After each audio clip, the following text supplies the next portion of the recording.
All right, so I'm gonna go ahead and share my screen and then people will join as they join. So let's see, I will share screen one, which will be this. Okay, can everybody see that I'm sharing a slideshow? Marvelous. All right, so I'm gonna get started. So my name is Nicole Haynes. Let me make this in. Nope, gotta switch that. Hold on one sec. There we go. Okay, if it would show. Apparently I added features to this. Okay, so back to it. My name is Nicole Haynes. I'm the education director for the American Littoral Society. And then with me we have, would you like to introduce yourself? Sure. I'm Quinn Weitzel. I'm the Habitat Restoration Coordinator for the Littoral Society, but I work in our Delaware Bayshore office down in Millville, New Jersey. Right. So then I'm going to give a little brief overview as to the American Littoral Society. So as Quinn said, she works down in our Delaware Bay office. So I work at our headquarters, which is up at Sandy Hook in New Jersey. Is anybody here a member or been to our headquarters area before? Okay. Well, we are a member-based organization. So the more members we have, the more people we have backing the great stuff that we do, which for instance, we have conservation work, advocacy, education, and restoration, as well as fish tagging. So I handle the majority of the educational work, and I'll teach people from as young as 2 years old up to full adults, and we'll learn all about marine life, coastal ecology, really anything related to the coast. Then as far as advocacy goes, we fight for things like access to clean water and access to public beaches. Both of those things very important. We want to have clean water to drink, and we also, if you enjoy the beach, it's nice to be able to go to the beach and not have large chunks of beaches privatized, which has happened a bit in New Jersey. So we fight so that everybody can have access to the beach. And when we have our members behind us, backing us, it kind of helps show that people care about these issues. And then a little bit later in our slideshow, you'll see some of the awesome restoration work that we do, which Quinn is a huge part of. So there's a lot of different beaches that have been restored down in South Jersey, which have been a huge help to our horseshoe crab friends. And then we also have a fish tagging program. So if you're into fishing, you can find out more information on our website and get tags and collect data on fish, such as where you were, what kind of fish it was, weight, size, anything along those lines. And we gather all that information and we share it with other scientists, fishery services, and anything along those lines. So this photo here is our headquarters. It's me and my dog Luna. And then our mission statement overall is to promote the study and conservation of marine life and habitat. We want to protect the coast from harm, and we also want to empower others to do the same. So hopefully everybody will feel a deep love for horseshoe crabs after this if you did not already have it. So we're going to jump right into it. So first off is our history of the horseshoe crab, otherwise known as Limulus polyphemus. We don't have to memorize that though. So they are fossils their fossils have been seen as far back as 400 million years ago. They have survived through 5 of Earth's extinction events. So I'd say that they're in pretty good shape here. They are known as a living fossil because they've been around for so long. And they've remained virtually unchanged for roughly 400 million years. So I put why there because it's always good to think about, well, why have they not changed? Most likely it's because the way that their body functions and is shaped and all their parts of them work really well for them. So maybe they fight well against predators because of their protection, or the fact that they lived through 5 of Earth's extinction events means that they kind of are set up pretty well, and there's really no need for them to evolve because they're doing so well. So the Native Americans used to use their hard shells for tools to either farm or fish. So I'll show some photos related to in the past in a moment. In the 1870s, colonists used them as fertilizer for their crops. But then in 1970, we switched over and found some synthetic fertilizers that we could use.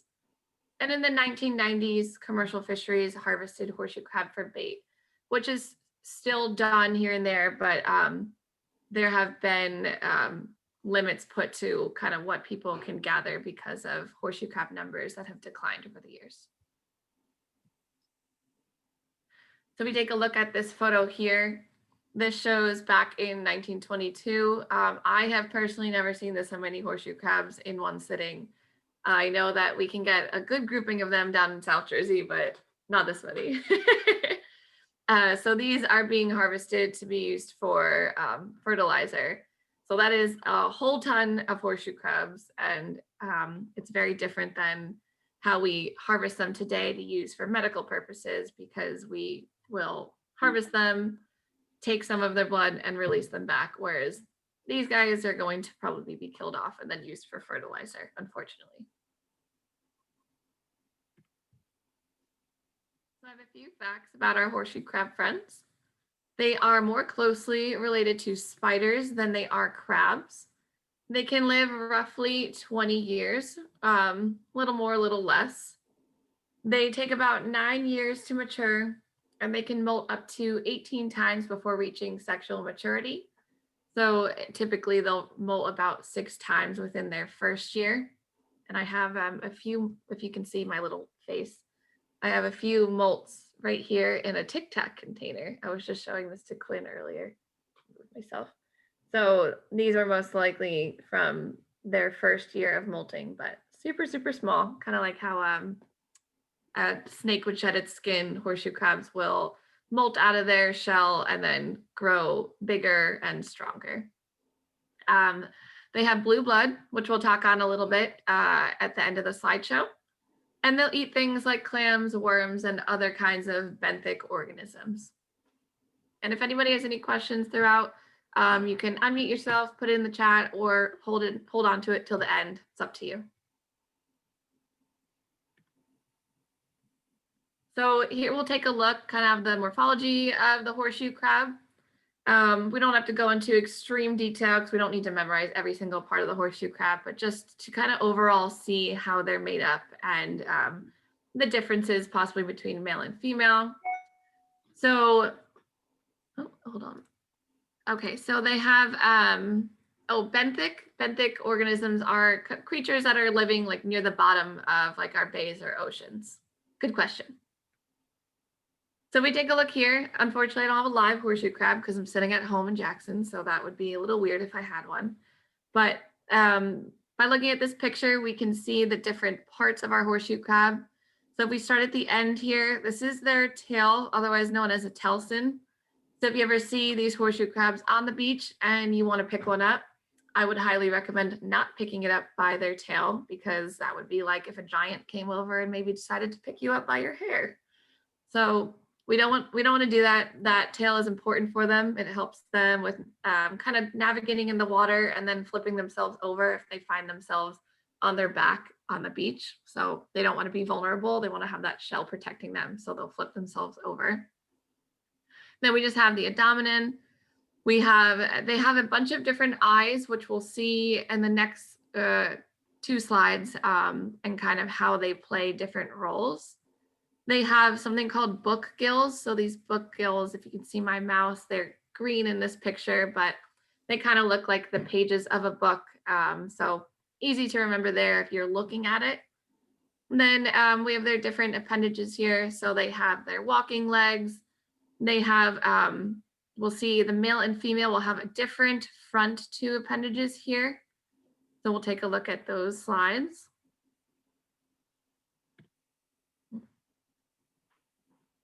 There we go. And horseshoe crabs will typically have other creatures hanging on to them. So I've found lots of horseshoe crabs up at Sandy Hook that have had, for instance, slipper snails on them. So right here at the bottom, we can see slipper shell. And I'll show you guys a picture of them hanging onto the horseshoe crabs. But other things that can be on them are barnacles, different kinds of tube worms, maybe an oyster drill, mussels, different kinds of creatures that will kind of latch onto something, and that's how they spend their life. They'll spend it in kind of one place. So we like to call them hitchhikers, and they'll just live on the horseshoe crab shell, most likely not harming them. So the picture we'll take a look at next. There we go. So this is a horseshoe crab I had a few years ago at an educational event. And what we can see are, so these are all little slipper shells. Oh, what was that? Nope. Okay. Other creatures, they hitchhike on to horseshoe crabs and live on them. Did you say what kind of creatures was that? Little starfish do too, she said. Oh, They don't hurt them. I think they're just chatting. I'll meet them. Okay. Sorry guys. So yeah, here we can see that there's little slipper snails attached onto the horseshoe crab. So this region down here is for the most part okay for them to stick onto, but if we had all these slipper snails just kind of hanging on right here, this is the book gills. So that could be potentially harmful to the horseshoe crab if different creatures decided to latch on right there. And I've seen horseshoe crabs that are really bogged down with a whole bunch of different snails, barnacles, anything. So that could be harmful to them because it's weighing them down, could cause them to be slower. Maybe if they find themselves on their back, they have more weight on them to try and flip themselves over. So it could be harmful, but if there's not too many, it's really not a huge deal to them. And then when it comes to male and female horseshoe crabs, the females are typically bigger and the males are a little smaller, as we can see in this photo here. Kind of looks like helmets right there. Then the females, like I said, they'll have different of those top two kind of appendages or pedipalps. So the females will kind of look like chopsticks, whereas the males will look like a boxing glove with a hook or something, or captain hook. So that's how we can identify it. So if the female's a little smaller and looks the same size of a male, we can look at those top two pedipalps and it'll tell us if it's male or female. And the males are going to have that kind of hook or boxing glove looking appendage so that they can grab onto the female and mate with them and reproduce. What's the female look like? Oh, What was that? can they hear us? Is there a question? The box was over, your faces were over the female, so we couldn't see it. It's all right. I can move it. Oh, my face is over the female? Is that No, what- no, it's me. It's my computer. Sorry. Oh, okay. I could show you that, but yeah, the female just kind of looks like The paddle lip, we can't see it. two chubby chopsticks or something. And then the male has that kind of hook.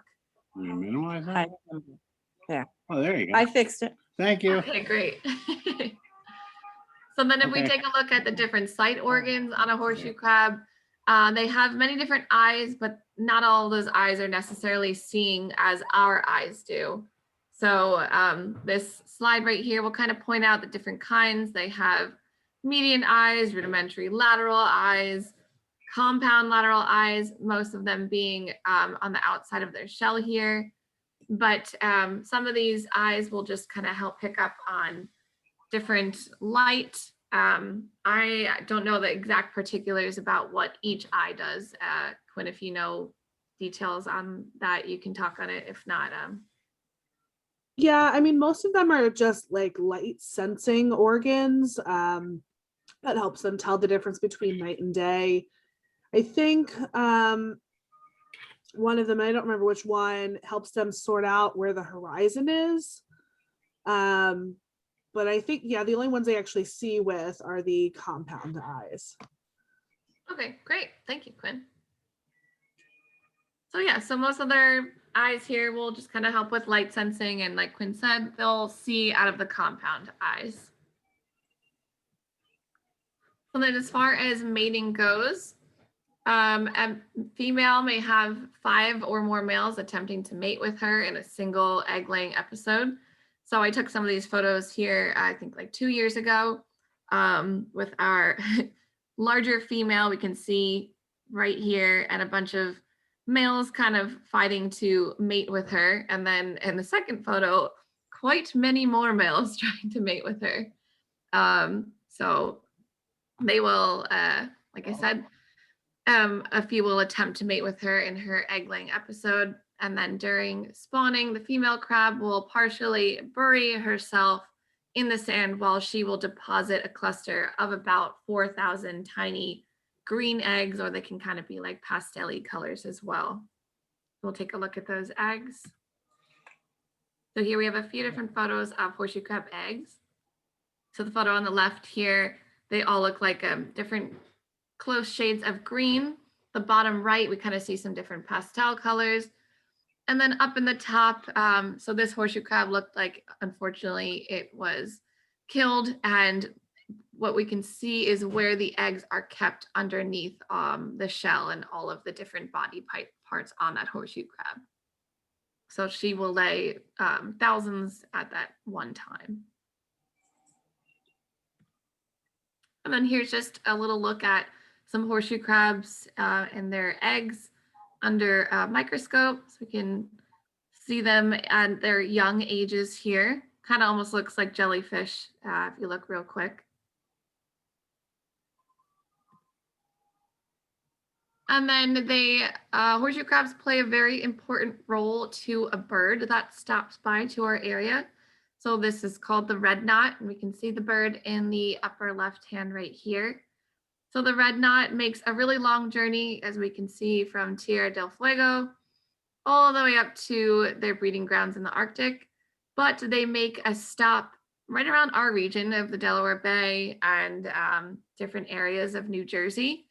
And what they do is they stop and they feed on horseshoe crab eggs so that they can replenish their body weight and have the energy to make the rest of their journey up to the Arctic region, which is a very long journey for this small bird. So it's important for those eggs to be present so that they can make it the rest of the way.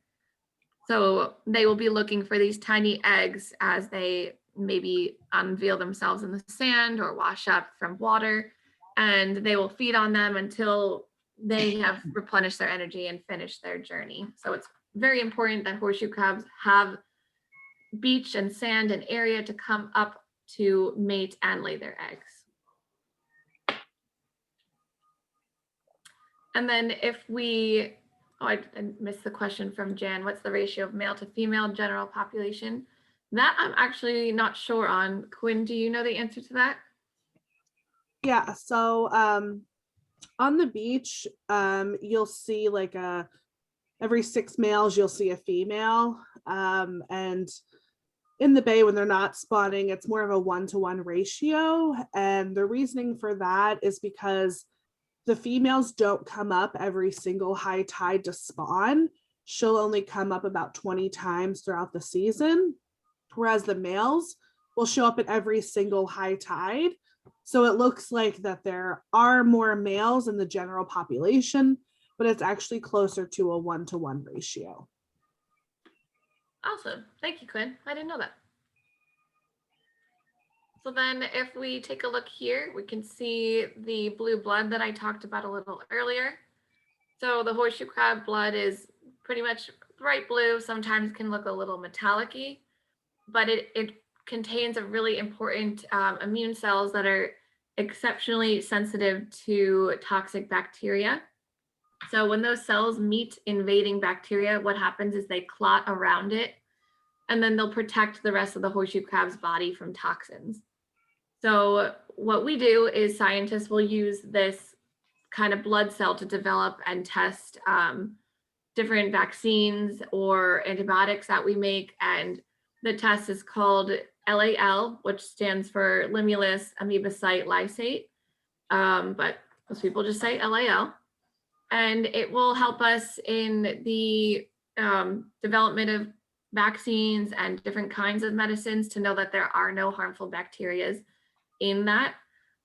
So we have, since I believe like the 90s or whenever we first started the horse using their blood in our medicines, we have developed a synthetic method, but it's not always used. So I think we're trying to use a little bit more of the synthetic method because horseshoe crabs are harvested, and we'll see in the next photo that about 1/3 of their blood is drained, and then they will be released back. So let's see. Oh, come on, click. Here we go. So we can see in this photo here, about 1/3 of the horseshoe crab's blood is being drained into these bottles. And in America, We actually only have one species of horseshoe crab, which I said was Limulus polyphemus, the American horseshoe crab. In Asia, they have 3 different kinds. So they have the tri-spine, the coastal, and the mangrove horseshoe crab. So in America, when we collect the horseshoe crabs and then drain their blood and return them to the bay or ocean or region that they were taken from, we're not sure exactly how well they do once returned, or if possibly, I think when you had said we're not sure if in that same season the female will spawn or lay eggs, possibly because of the fact that she was taken to have blood drain, because I believe that we will look to take the females because they are larger and we can take more blood based on their size. But I believe in Asia, when they take horseshoe crabs to drain for the blood, they are not released back. They will either be killed and sold for food or bait, but they will not be released back. So we do release them back, but a lot of the times the transportation can be the hardest part in moving the horseshoe crabs. But we usually will try to advocate for the use of more sensitive instruments to pick up on the coagulation rather than using just, say, the human eye. And like I said, also using a synthetic version as well.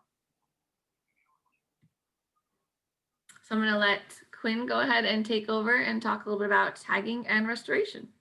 Great. So to help kind of keep track of the horseshoe crab population and understand their movements throughout the Delaware Bay, so we participate in a larger cooperative tagging program with the U.S. Fish and Wildlife Service. So the Littoral Society puts out about 4,000 tags a year, and we do this in Delaware Bay, and then we also have a smaller program up in Shark River, New Jersey. And this helps us gauge some more information regarding our beach restoration projects, which I'll talk about in a couple slides. So what happens, and Gray had the opportunity to come tagging with me last night, which is great. We usually have about like 200 to 300 volunteers that help throughout the season. And so we drill a small hole in the side of the crab, and then we pop a tag in that. And then we have to look for those tags again. So reciting the tags is just as important as tagging them. And as you can see in the bottom left, it's just a little circular plastic tag, nothing fancy about it. So we rely on people that are walking down the beach to call in that tag or visit the website, depending on what the tag says. And that information is all provided to U.S. Fish and Wildlife and then reported back out to us. And then we use that to understand how our beach restoration work is going. So like I was saying, we drill a small hole into the back left corner of the horseshoe crab. So normally we use a cordless power drill, but we're trying something a little bit different this year. We're using a pin vise, which is just like a manual drill. And it's much smaller, it's a little less aggressive looking, but I don't think the horseshoe crab really knows the difference. But it's a little bit easier to manage. And this area is chosen on the horseshoe crab because it's, it doesn't interfere with the horseshoe crab movement at all. It doesn't hang off of any of the edges. It's not too close to the eye. And then this is also where the nerve endings kind of break apart a little bit. So there's really not a lot of damage or bleeding to the crab. Sometimes, you do see a little bit of blood come out, and last night we did have a couple crabs where the females, you can see some of the eggs come out because it is a hollow cavity and that's where all the eggs are, which is a really cool thing to see. But then we make sure we pop that tag in pretty quickly to make sure that that hole is closed off. And then we record some data about the horseshoe crab. So we note whether it's a male or a female, if there are any injuries, what kind of injuries, and then sometimes we like to make notes about any of the hitchhikers that Nicole mentioned. So if it's like covered in slipper shells or barnacles, we make note of that, and then we release it back into the water. So these are a bit outdated. I think these are from 2019, these numbers. But We also survey the number of horseshoe crabs on the beach. So we have a square meter quadrat that we walk down the beach, and we count the males and the females within the quadrats. So we've been doing this horseshoe crab tagging program since 2014. And so these are some of the numbers that we have about the tagging program within the Delaware Bay. So we have found 1,600 of our tags again, which is a pretty great number. A lot of those are within the same season though. So some of the results that we have found with this data is that the horseshoe crabs tend to stay on or near the same beach within the same season. And then between seasons, it can vary. Another thing that our tagging data has shown us is that Delaware Bay crabs are Delaware Bay crabs. And then the Delaware Bay exists from just south of Barnegat Bay to just north of Chesapeake Bay. And so that's where our tags are usually found again, is within that water body. But between seasons, you know, our horseshoe crabs can be found anywhere within the bay. So because the horseshoe crabs are so important to both the red knots and other shorebirds that stop in the area, and they're really significant to human health because of their blood, we have been restoring beaches in the Delaware Bay to make sure that they have suitable habitat to spawn. So these are some of the projects that we've completed since Hurricane Sandy. Hurricane Sandy was really the kickoff to restore these beaches. Just about 70% of the horseshoe crab spawning habitat was depleted on the New Jersey side of the Delaware Bay. And so we received some emergency funding and were able to restore several beaches in time for horseshoe crab spawning that year. And then we've gone back several years since and then made sure that there was sand on some of these critical beaches. No, wait. Give me a second. Go ahead. So these are some of the results from that first year of restoration. So all the top pictures are different beaches, and that's what they looked like right after Hurricane Sandy. You'll notice that there's a lot of rubble on the beaches.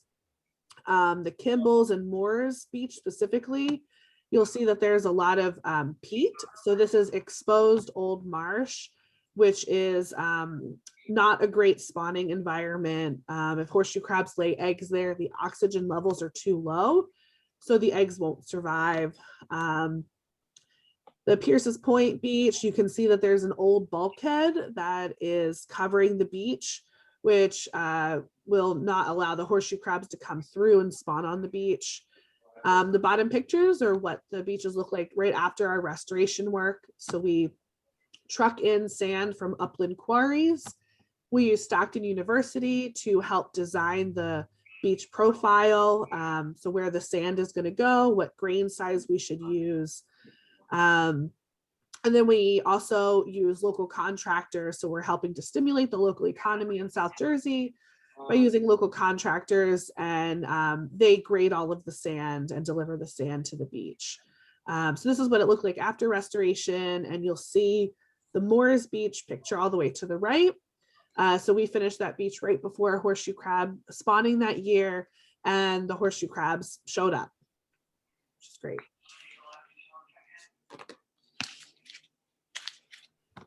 So something that we do know about our projects though is that sand moves, right? So the life of our projects is usually 3 to 5 years, and we go into each project knowing that. And that's fine that sand moves, because you'll see where the arrows are, you know, as the sand is moving to these creek areas, they create these really great intertidal shoals. And the shoals, the sand there is, that whole system is just so dynamic that the sand is constantly shifting. And then when the sand shifts, it's unearthing eggs for the shorebirds to eat.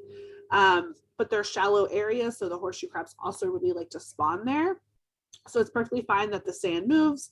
And then we're working towards a programmatic restoration approach where every 5 years we try to go back and restore these beaches. And what beach is that? That was Cook's Beach, so just south of where you were last night.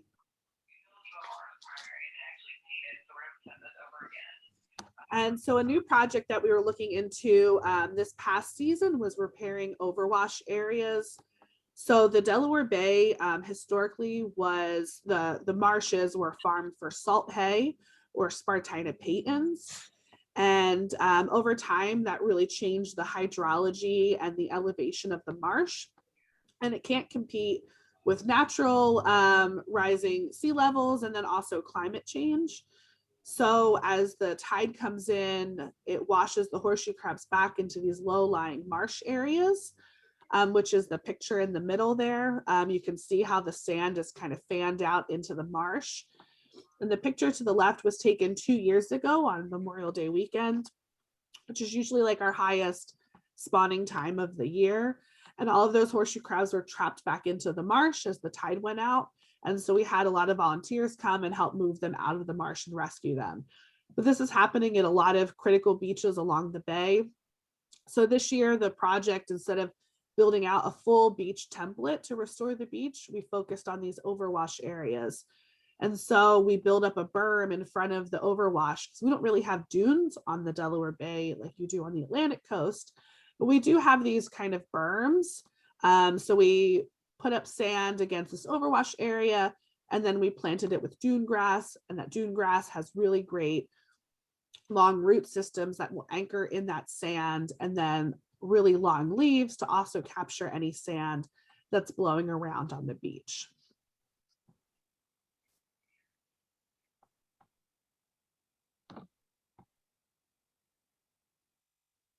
Right. Well, that was wonderful information. And we just want to thank everybody for listening today. And I think we have some questions left in the chat that were not yet answered. So I'm going to stop sharing my screen so we can just answer those. Share. Okay, so I see that somebody asked, can they save the blood so not as many need to be bled? Well, as far as I know, the blood is used to then test different medicines, vaccines, anything like that. So then once it's used in that capacity, I don't believe it can be used again. Quinn, do you know? Yeah, I'm not really sure how all of that works.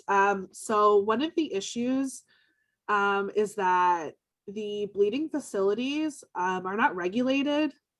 So they don't have to provide their data or how many horseshoe crabs that they're collecting or how much blood. They don't have to provide any of that information to anyone. So that's part of the issue, is that there really isn't a lot known about what goes on in these bleeding industries. And that kind of ties into the next question. What can you do? So there is a new group that's kind of forming called the Horseshoe Crab Recovery Coalition. If I can find that, I can put the website in the chat box. Yeah, so we want to try and move the synthetic version of the LAL forward. So working with this group, the Littoral Society has been working with this coalition group to help move that forward. And so I believe there are specific actions listed on this website that you can do to talk to either, legislators or get involved with the coalition. So let me pull that up and I can send that to you. Yeah, well, Quinn's pulling that up. Did anybody else have questions that they wanted to ask Jan? Yeah. Well, when that was a wonderful presentation, by the way. Thank you. And it really came across very well on a Zoom meeting. Your slides are very succinct and right on and very good work. When you first were saying, why are they living fossils and some of their traits, to me, I would think that blue blood issue of being able to deal with toxins is, would make you survive for a few million years. Oh, And yeah. are there any other creatures that have that kind of blue blood quality to them that you're aware of? I mean, it seems like that would be a good way to evolve. I wish I had blue blood. That would be nice. Quinn, do you have an answer to that? I do think other animals have blue blood, but this specific like coagulation of their blood that like closes off any endotoxins, I think that's pretty unique to them. Off the top of my head, I don't know of any others. There may be, but I study horseshoe crabs, so. I also wanted to say that when I said about freezing the blood and stuff, or whatever technique they would need to save it, when Quinn says they're not regulated at all, why wouldn't they just use a pint of blood when they could use 4 teaspoons?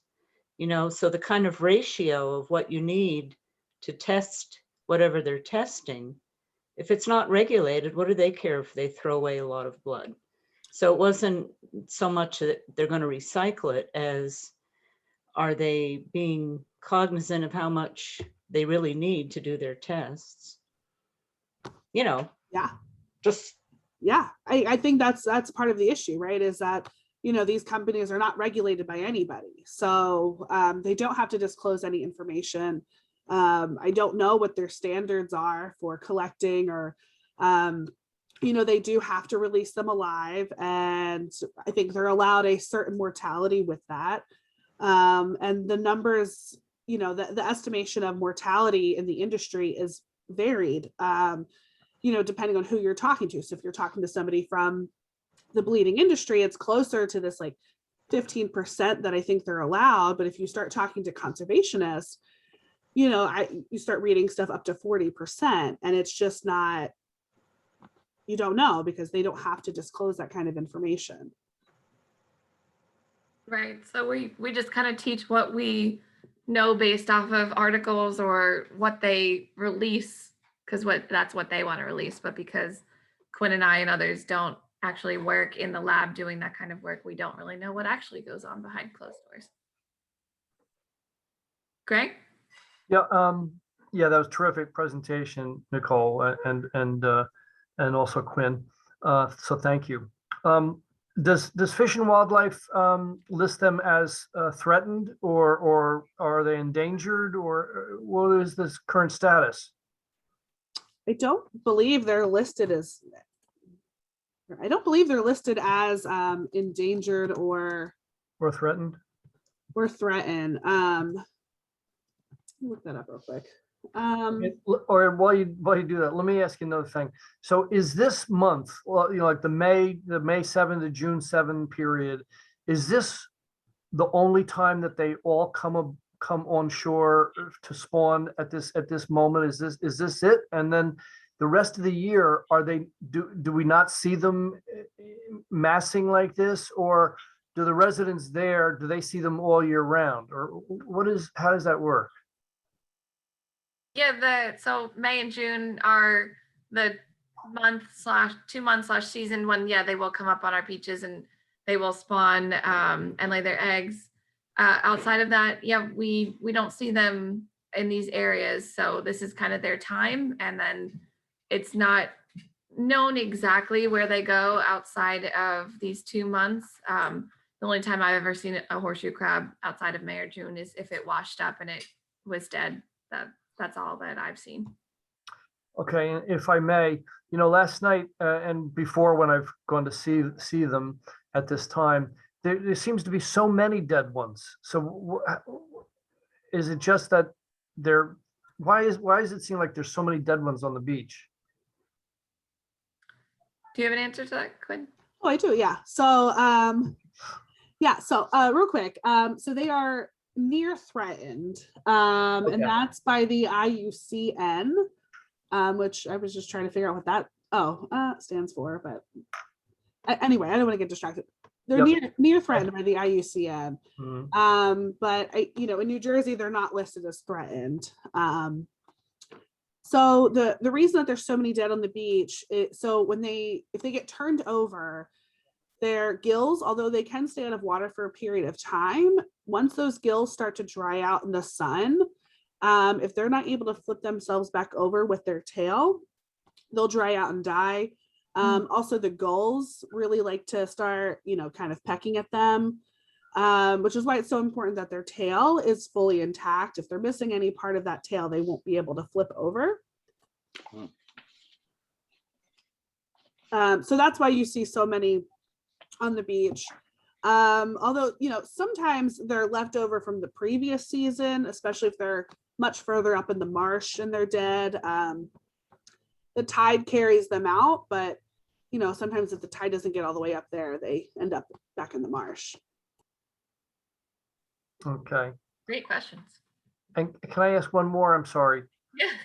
This is about, it's really about the process of the fertilization, and forgive me because I don't quite get it. So the fertilization happens on the beach, right? It's not happening. She's not being fertilized in the water and then she's coming and laying the eggs. She comes and burrows down and lays the eggs there, and then the fertilization happens. So is one of the winning male, is there a winning male, and is he actually copulating in some way with her, or is that one male releasing some sort of substance that fertilizes the eggs? Is that what's happening? Yes. Yeah. So the Thank male you. that's attached to the back of her Yeah, is the one that's like primarily fertilizing those eggs, and it's all external fertilization. I see. The other males that are surrounding her, they're Mhm. also releasing sperm into the water to fertilize the eggs, Mhm. but the most successful one will be the one attached to the back of her, I see. Thank you. which is why we weren't allowed to take those specific two when tagging last night, right? Right. Any Right. of the other ones were fine to take. Right. And, I would wait until I could see the female was up and out of her burrow and moving back and to tag. I felt I was bothering her after she's gone through this big process of laying Right, those yeah. eggs. And I'm like, now this guy is gonna literally screw my, I was apologizing as I did that. All right, and I had a question of why, when the red knots arrive, how did they find the eggs? But you explained it with the video. I could see that image, not the video, the photo of the sand washes away and then the eggs are exposed. Right. Yeah. So they're not taking those eggs super deep down, so they do become unearthed, and the tide can kind of wash them up a bit, and then the birds can find them and also peck into the sand a bit. Right, and so all the red knots are arriving in the same month, in the same period right now? Yes and no. So just real quick about those eggs. So they have to stay buried in order for them to be horseshoe crabs.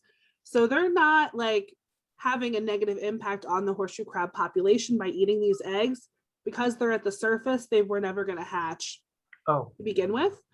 So that's great. And that's also why they lay so many eggs, right? Is because they, over the period of time, over these 400 million years, right, they've sorted out that, their 100,000 eggs, a good portion of them are not going to make it to adulthood.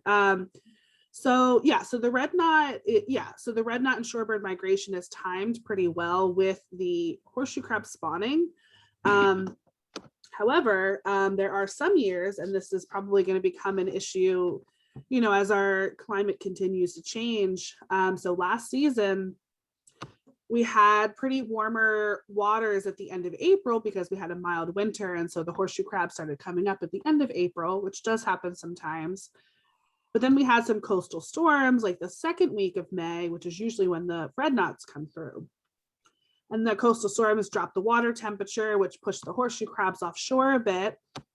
The red knots came in, there were no horseshoe crab eggs, and they moved on because they don't know if the horseshoe crabs have already come through or not. So they move on. And they do have other food sources, but like Nicole was saying, it's not as significant. It's not, it doesn't give them enough nutrients. It doesn't give them enough energy to sustain their journey north. So there are times when they do miss each other or nearly miss each other. We've had a couple close calls in previous years. And this year, we still really haven't seen a good flock of red knots come through, which is starting to get kind of late.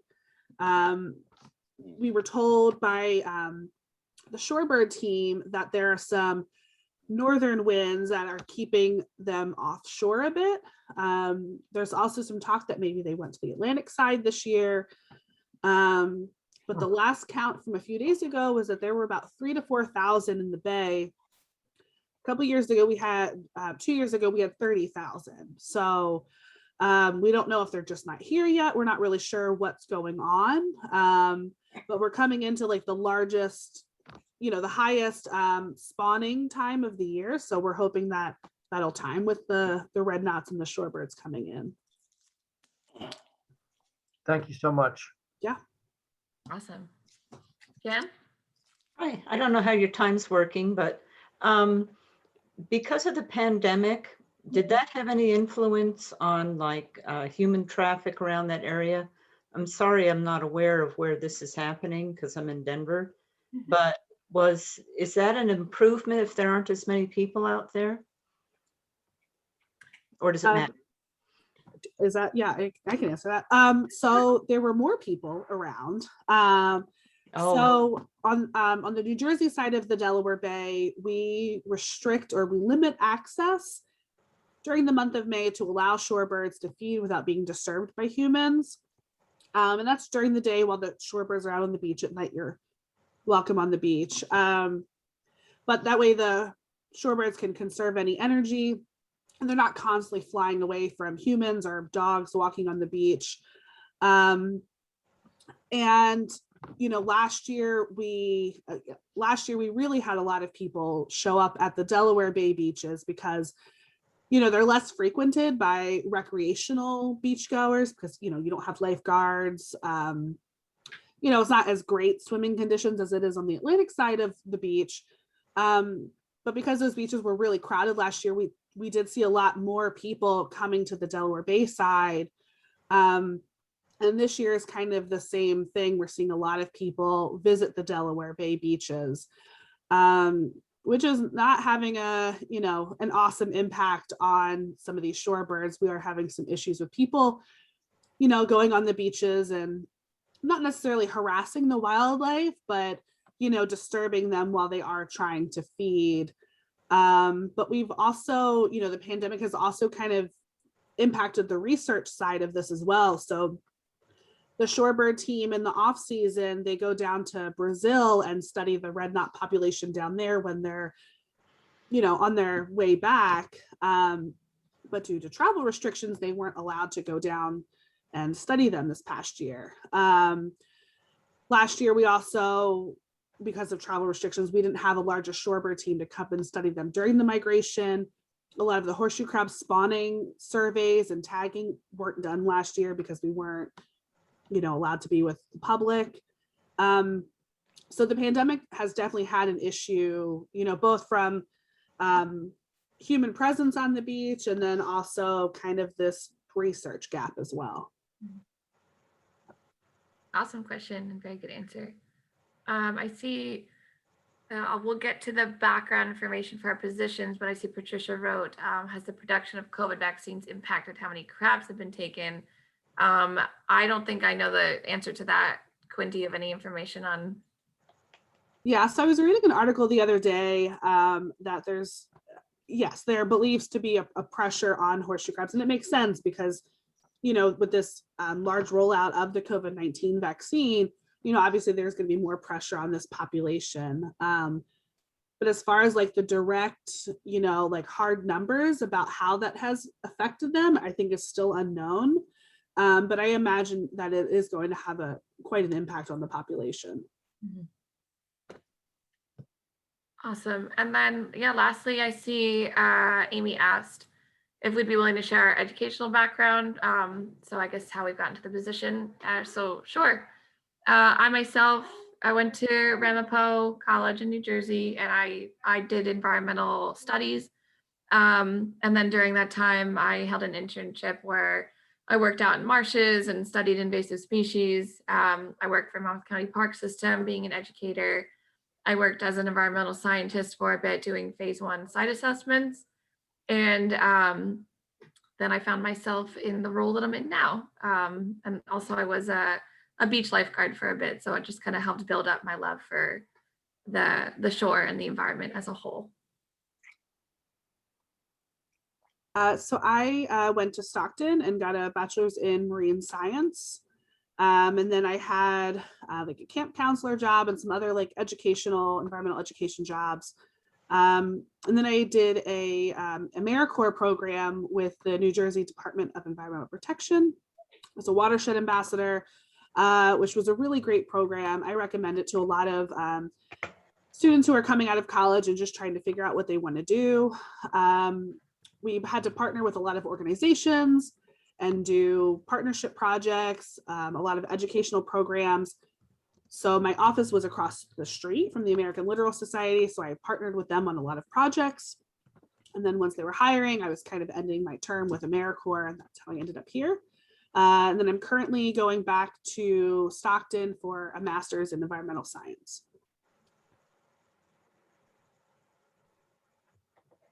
Awesome. Thank you, Quinn. And yeah, just see it. I think, yeah, our website does have good bios on our team members if you're interested. But yeah, these are great questions from everybody. I can't really answer as to whether the president has a deep knowledge of our horseshoe crabs. I don't have direct contact with him. I don't think Quinn does either.